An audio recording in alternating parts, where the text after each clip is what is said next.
Chef Ali was waiting to introduce me to some of Sabah's famous pickles. There are a number of fresh pickles where lime juice is used as the curing agent, and which can be eaten immediately or stored for a few days. Most famous of these is the hinava tongi, or pickled Spanish mackerel, a delicious combination of fresh fish, red chilies, shredded ginger and sliced shallots, the whole lot drenched with lime juice that cooks the fish. Oh wow. It's fantastic.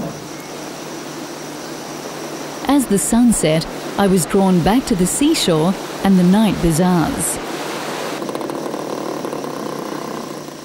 This looks fantastic. Sabah is famous for its seafood. When you visit here, you absolutely have to try some.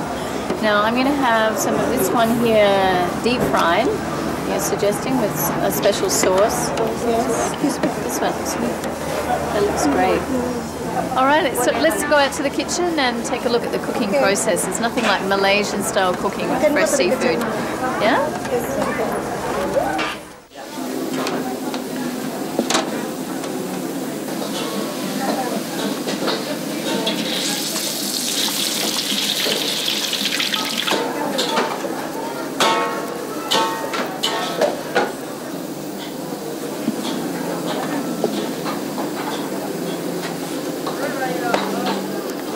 Now this is an absolute feast. I can't wait to get started.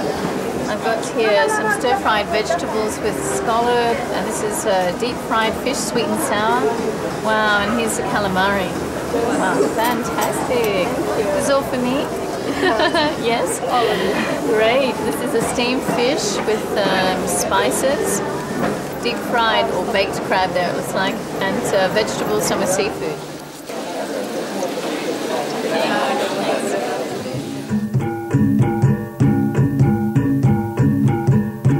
Somerset Maugham once wrote that things are different in Borneo, and when you discover the exotic richness and diversity of Sabah, you can understand why some of the early travellers to this place found it intriguing, mysterious, and in many cases, impossible to leave.